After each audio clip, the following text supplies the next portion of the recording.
नमस्कार बच्चों, देखो यहाँ पे हम आज इस वीडियो में डिस्कस करेंगे जो मिड टर्म का एग्जाम हुआ है क्लास 11th का कंप्यूटर साइंस का। इसके क्वेश्चंस यहाँ पर डिस्कस करते हैं आपके साथ। तो देखो क्वेश्चन सेक्शन ए के क्वेश्चन सबसे पहले यहाँ पे देखते हैं हम। सेक्शन ए जो है उसके अंदर ट्रू फॉल्स एमसीक्यू टाइप के क्वेश्चंस आते हैं एक एक नंबर के। तो पहला क्वेश्चन है स्टेट ट्रू और फॉल्स। ट्रू या फॉल्स आपको बताना है। क्या है इसमें? XOR gate is a universal gate. तो यूनिवर्सल गेट के बारे में पूछा है इसमें कि एक्सोर गेट क्या यूनिवर्सल गेट है। तो यूनिवर्सल गेट की बात करें तो यूनिवर्सल गेट दो होते हैं हमारे पास, ये बुलियन अलजेब्रा में आप पढ़ते हैं। एक होता है नोर गेट और एक होता है नैंड गेट। ये हमारे पास यूनिवर्सल गेट होते हैं, नैंड और नोर। यूनिवर्सल गेट में एक्सोर नहीं होता, तो इसका मतलब ये स्टेटमेंट जो है आपका फॉल्स है। तो इसका आंसर आपको क्या लिखना है? फॉल्स लिखना है। सेकंड नंबर क्वेश्चन में आते हैं, विच of the following is the primary memory of the computer. तो कंप्यूटर की प्राइमरी मेमोरी की बात करते हैं तो प्राइमरी मेमोरी होती है रैम। या रैम मतलब रैंडम एक्सेस मेमोरी। ये जो रैंडम एक्सेस मेमोरी है ये प्राइमरी मेमोरी होती है। जबकि हमारे पास pen drive, hard disk drive, solid state drive, ये सब जो है सेकेंडरी मेमोरी है। ये भी सेकेंडरी मेमोरी, ये भी सेकेंडरी मेमोरी, ये भी सेकेंडरी मेमोरी में आती है। एचडीडी की फुल फॉर्म होती है हमारी हार्ड डिस्क ड्राइव। और जो हमारे पास सॉलिड स्टेट ड्राइव होती है SSD, solid state drive. Pen drive आप सब जानते ही हैं, पेन ड्राइव हमारे पास ये भी सेकेंडरी मेमोरी होती है हार्ड डिस्क का। अब एडवांस वर्जन एसएसडी हम यूज करते हैं। थर्ड को इसका आंसर हमारे पास यहाँ पे बी हो जाएगा, तो आप इसको बी लगाएंगे। इसका आंसर आपका पहले वाले का फॉल्स था। थर्ड क्वेश्चन पे आते हैं, विच of the following is a valid variable name. तो देखो इस वेरिएबल नेम में यहाँ पे स्पेस आ रहा है, स्पेस अलाउ नहीं होता बीच में, तो ये गलत है। ये वन से शुरू हो रहा है, डिजिट से स्टार्ट हो रहा है। डिजिट बीच में आ सकती है लेकिन स्टार्टिंग में नहीं आ सकती। ये स्टार्ट हो रहा है डिजिट से, तो ये भी गलत है। इसमें स्पेशल सिंबल आ रहा, एट आ रहा है, तो ये स्पेशल सिंबल है। स्पेशल सिंबल्स में केवल अंडरस्कोर अलाउ होता है, बाकी कोई स्पेशल सिंबल अलाउ नहीं होता है। ये बी वाला ऑप्शन जो है ये आपका करेक्ट है। यहाँ पर XYZ12 आपके अल्फाबेट्स कहीं पे भी हो सकते हैं, और जो डिजिट्स होती हैं वो स्टार्टिंग को छोड़ के बाकी जगह आप रख सकते हैं, मिडिल में या लास्ट में या किसी और पोजीशन पे, बस फर्स्ट पोजीशन पे नहीं होनी चाहिए। तो इसका आंसर बी होगा। क्वेश्चन नंबर 4 पे आते हैं, what will be the output of the following statement. तो इस स्टेटमेंट में हमें प्रिंट क्या कराना है? ये नंबर है 3.141592, यानी पाई की वैल्यू दी हुई है, उसको इंट में कन्वर्ट किया गया है। तो इंट मतलब इंटीजर वाला पार्ट देगा इसमें। तो ये तो वैसे ही फ्लोट में आ रही, तो ये तो वैसे ही आंसर गलत हो रही। तो इंटीजर पार्ट जब हम यहाँ पे बात कर रहे हैं तो इसको कन्वर्ट करके 3 आएगा।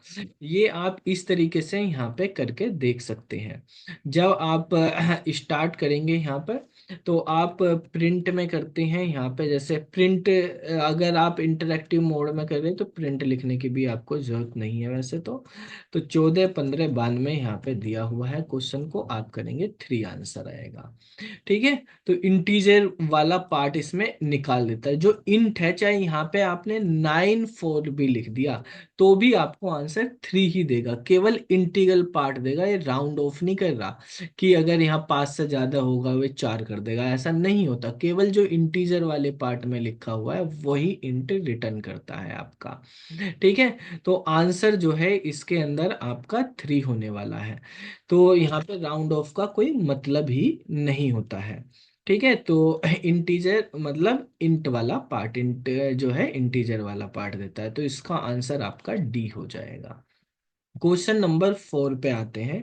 क्वेश्चन नंबर 4 तो हो गया, क्वेश्चन नंबर 5 पे आते हैं। क्वेश्चन नंबर 5 में कहा गया है कि what will be the value of Z after the execution of the following Python code. तो जेड की वैल्यू बतानी। तो देखो यहाँ पे रेंज दिया हुआ है, फॉर लूप में जेड की वैल्यू जारी है और आपको बतानी है जेड की वैल्यू क्या होगी इसको एग्जीक्यूट करने के बाद, after the execution of the following Python code. तो देखो जेड जब हम यहाँ पे बात करेंगे तो इसमें हमारे पास क्या हो रहा है, कि सबसे पहले हमारे पास क्या प्रिंट होगा, 12। और ये 12, 1, -3 आपको दिया हुआ है, तो ये 12 जो है ये स्टार्टिंग वैल्यू है, 1 जो है एंड है, और -3 जो है हमारे पास ये वैल्यू है स्टेप की। तो पहले 12 आएगा, 12 में से -3 होंगे तो 9 होगा, 9 में से -3 होंगे 6 होगा, 6 में से -3 होंगे 3 होगा। फिर 6 में से -3 हो जाएंगे तो 0 हो जाता है, लेकिन 0 जो है वो आपका क्या हो जाता है, 0 आपका बंद हो जाएगा, क्योंकि 1 पे ही आपको रुक जाना, 1 से ऊपर तो 0 तो आएगा ही नहीं। तो 12, 9, 6, 3 ये हमारे पास बन रहे हैं। तो आपको what will be the value of Z after the execution of the following, ये तो जेड की वैल्यू बतानी जब ये पूरा एग्जीक्यूट हो जाएगा, इसके बाद तो वैल्यू क्या निकलेगी हमारे पास, 3 निकलेगी। ठीक है। तो जब पूरा का पूरा ये एग्जीक्यूट हो जाएगा तो उसके बाद जेड की वैल्यू हमारे पास 3 होगी। ठीक है। इसमें ये नहीं पूछा कि इसको इसका आउटपुट क्या आएगा इसको प्रिंट कराने पे। भाई इसका आउटपुट तो 12, 9, 6, 3 हो जा रहा है हमारे पास। आपको केवल पूछा है जेड की वैल्यू जब ये पूरा कंप्लीट हो जाएगा उसके बाद। देखो आप इस तरीके से समझ सकते हैं इसको। यहाँ पर आपने एक नई फाइल ओपन कर लेते हैं हम यहाँ पे, जैसे ये हमने यहाँ पे फाइल ओपन करी, यहाँ पे आप लिखते हैं 4 जेड इन रेंज लिखा हुआ है, जिसमें 12, 3, -3। ठीक है। और यहाँ पे आपने प्रिंट कराया है जेड को। तो जेड को प्रिंट कराया, अब इसको जब आप रन करेंगे तो 12, 9 और 6 हमारे पास यहाँ पे प्रिंट हुआ है। ठीक है। यहाँ पे 1 था उसमें तो 3 तक जाएगा। तो 12, 9, 6 और 3 हमारे पास प्रिंट हुआ। तो लास्ट वाली वैल्यू, अगर आप अब इस लूप से बाहर जाके जेड को प्रिंट कराएंगे तो वो जेड की फाइनल वैल्यू आपके पास बनेगी। तो ये 3 आई है तो वो 3 आपके पास फाइनल वैल्यू है जेड की। तो इस क्वेश्चन का आंसर जो होने वाला है आपके पास वो 3 होने वाला है, यानी बी वाला आंसर हो जाएगा आपके पास, ये 3 बी आंसर हो जाएगा। ठीक है। इसके बाद क्वेश्चन नंबर 6 पे आते हैं। क्वेश्चन नंबर 6 में कहा है, what type of error does the following Python statement show, a + 10 = b। तो ये आपकी एक सिंटेक्स एरर है। सिंटेक्स एरर का मतलब होता है कि आपने रूल ही गलत लिखा हुआ है, ग्रामेटिकल मिस्टेक है आपके कोड में। भाई आप असाइनमेंट करें तो असाइनमेंट के लेफ्ट साइड में ऐसे नंबर नहीं लिखे जाते, एक्सप्रेशन नहीं, ये एक्सप्रेशन बना रखा है, ये आपका वेरिएबल। ये ऐसे तो हो सकता था b = a + 10, जहाँ पे a की प्रीवियस कुछ वैल्यू होती, लेकिन यहाँ पर जो है 10 इस तरीके से कर दिया, a + 10 तो गलत है। तो ये सिंटेक्स गलत है। लॉजिक एरर ये होती है कि आपने कोई लॉजिक गलत लिख रखा है। रन टाइम एरर जो एक्सेप्शंस होते हैं वो होती हैं। सिमेंटिक्स एरर जो है आपके कोई सिमेंटिक्स अपने लॉजिक्स वगैरह करते हैं उनसे रिलेटेड ही होती है। ठीक है। तो यहाँ पे ये सिंटेक्स एरर है। सिंटेक्स एरर जब आपके प्रोग्राम में होती है तो प्रोग्राम का एग्जीक्यूशन ही स्टार्ट नहीं होता जब तक एरर सही नहीं होती। जैसे आप a + 10 = b यहाँ पे लिख रहे हैं, तो आप रन करेंगे तो यहीं पे आपके पास सिंटेक्स एरर ये आ गई, can not assign to expression here, expression को आप असाइन नहीं कर सकते हो। ठीक है। तो इस तरीके से ये सिंटेक्स एरर हो जाती है यहाँ पर। तो क्वेश्चन जो है हमारे पास 6, इसका आंसर आपके पास ए हो जाएगा। क्वेश्चन नंबर 7 पे आते हैं। क्वेश्चन नंबर 7 जो है इसमें कहा है, which of the following language translator convert program, ठीक है, which of the following language translator convert program written in high level language into low level. तो हाई लेवल लैंग्वेज को लो लेवल में कन्वर्ट करने का काम कंपाइलर और interpreter करते हैं, लेकिन यहाँ पे पूछा है लाइन बाय लाइन, तो लाइन बाय लाइन कन्वर्ट करता है इंटरप्रेटर। ठीक है। कंपाइलर जो है वो पूरे प्रोग्राम को एक साथ कर देता है, इंटरप्रेटर लाइन बाय लाइन करता है, तो इसका आंसर इंटरप्रेटर हो जाएगा। क्वेश्चन नंबर 8, इसमें कहा है, which of the following is not a valid logical operator in Python. तो पाइथन में जो लॉजिकल ऑपरेटर होते हैं उसमें एक एंड, एक और, एक नॉट, ये 3 होते हैं, नैंड नहीं होता। नैंड एक गेट होता है, ये लॉजिकल ऑपरेटर नहीं होता है। ठीक है। तो इसका आंसर डी हो जाएगा आपका। क्वेश्चन नंबर 9 को देखते हैं। इस क्वेश्चन में कहा है Neha wants to print her name infinite times, help her to complete the code by the fill in the blanks. ठीक है। तो ये इनफाइनाइट टाइम चलाना मतलब लूप जो है कभी बंद नहीं होना चाहिए, चलता ही रहना चाहिए। तो लूप तब चलेगा हमारे पास ये वाइल लूप जब इसकी कंडीशन हमेशा ट्रू रहेगी। तो ए की वैल्यू जो है वो अभी 20 है। तो ए की वैल्यू अगर 20 करें तो 20 <40 की बात हो रही है, तो ये ट्रू है। तो ट्रू है तो ये लूप चलेगा, तो प्रिंट होगी नेहा। ठीक है, नेहा प्रिंट हो जाएगा। अब यहाँ पे a equal to A plus कर रहे हैं, यानी a में आप कुछ ऐड कर रहे हो। तो अगर 1 ऐड करते जा रहे हैं तो लूप में हर बार 1 ऐड होता रहेगा। तो अभी 20 है, फिर 21, 22, 23, 24, एक टाइम ऐसा होगा कि वो 40 भी हो जाएगा। तो आप a में कुछ भी ऐड करो, 1 ऐड करो, ठीक है, तो भी हमारे पास एक टाइम ऐसा आएगा कि वो 40 आ जाएगा। तो लूप बंद हो जाएगा। 3 ऐड करोगे तो 40 नहीं आएगा, चलो 40 से ज्यादा आ सकता है, 42 आ सकता है, 41 आ सकता है भाई। पहले 20 से 3 ऐड करने पे 23 हो जाएगा, 23 से 26, 26 से 29, 29 से 32, 32 से 35, फिर 38, फिर 41, तो 41 पे आके बंद हो जाएगा। दो दो ऐड करोगे वहां पे भी 40 हो जाएगा, तो कंडीशन फॉल्स हो जाएगी, तो बंद हो जाएगा।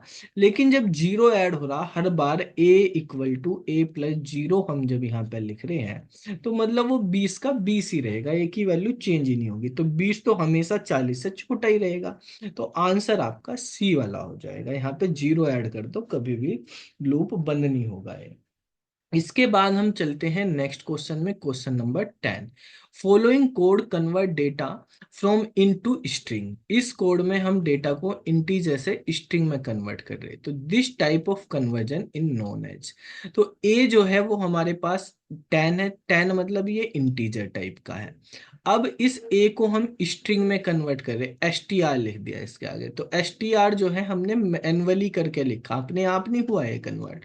तो एक्सप्लिसिट बोलते हैं इस कन्वर्जन को। क्या बोलते हैं? एक्सप्लिसिट। दो दो तरह के कन्वर्जन होते हैं, एक इम्प्लिसिट और एक एक्सप्लिसिट। इम्प्लिसिट मतलब जो ऑटोमेटिकली कन्वर्ट हो जाती है चीजें, और एक्सप्लिसिट जो हम यहाँ पे फंक्शन के थ्रू करते हैं।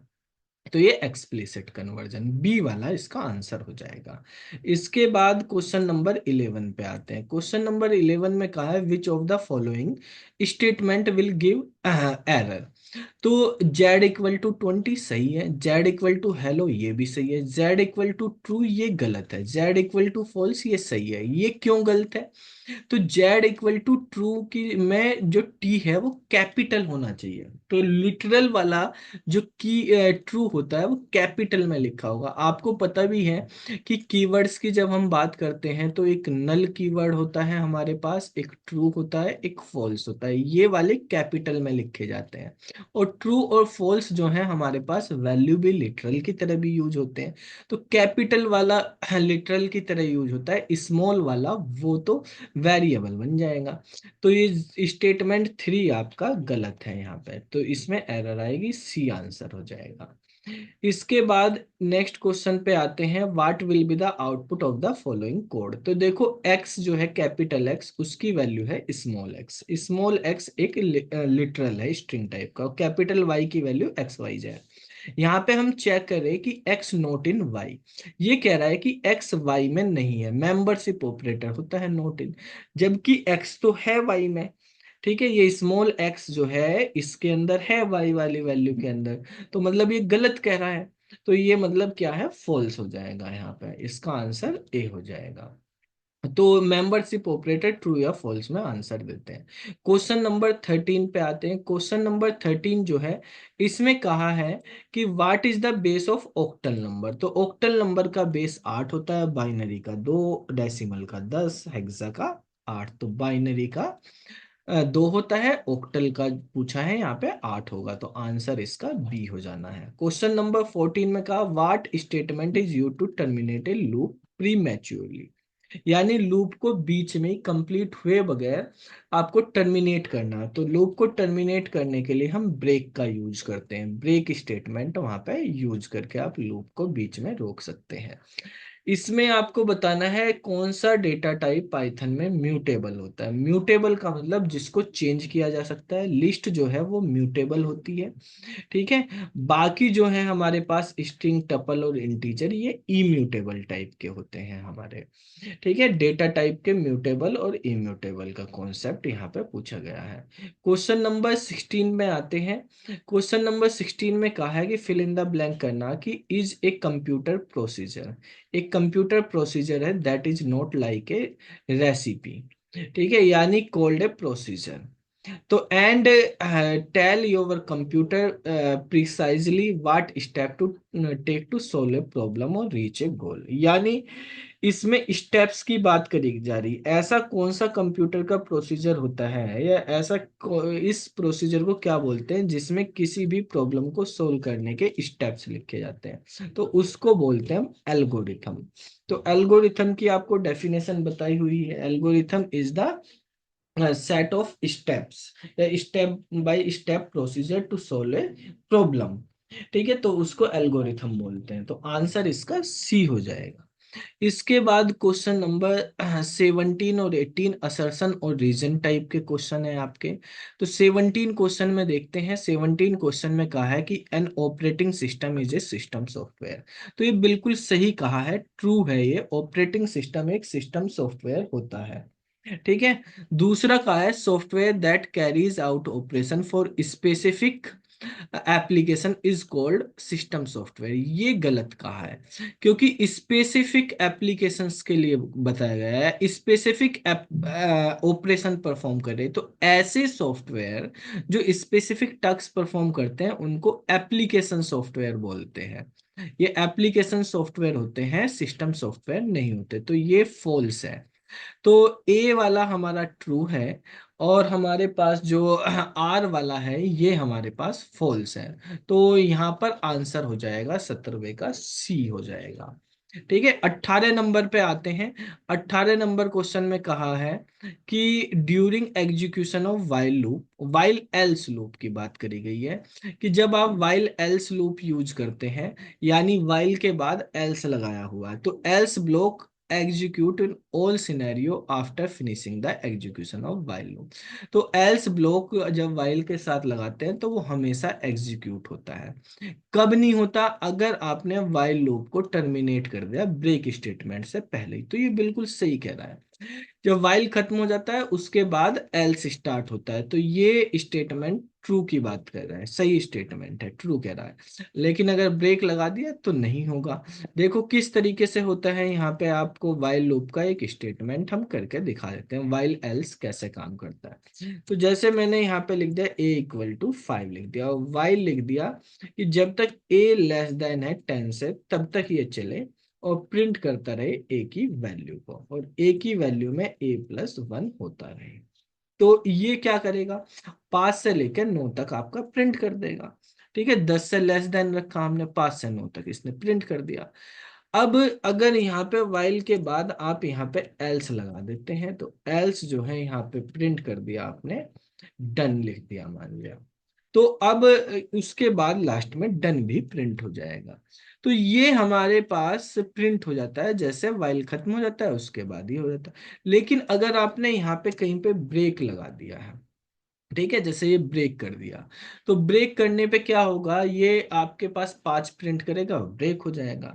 अब ब्रेक अगर लगा देते हैं तो फिर हमारे पास एल्स भी प्रिंट नहीं होता है, ठीक है भाई। अब एल्स भी नहीं होगा, अगर ये ब्रेक हो गया तो एल्स भी प्रिंट नहीं होगा। इसको बिना एल्स के लिखते अगर ऐसे ही नॉर्मली, तो ये तो फिर लूप से कोई मतलब ही नहीं था, फिर तो हमेशा प्रिंट होता है। लेकिन अब ब्रेक कर देंगे तो प्रिंट नहीं होगा, ब्रेक नहीं करेंगे तो प्रिंट होगा, ठीक है।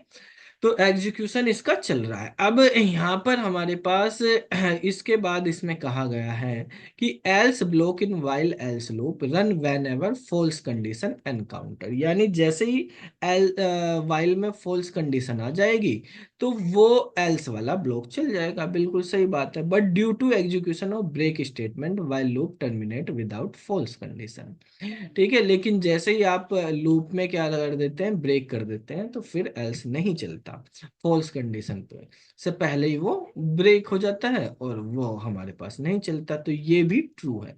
तो दोनों स्टेटमेंट ट्रू ही दिए हुए हैं। और ये क्यों क्यों ब्रेक लगने से नहीं चलता है, तो वो इसमें एक्सप्लेन किया गया है, तो ये इसका करेक्ट एक्सप्लेनेशन भी है।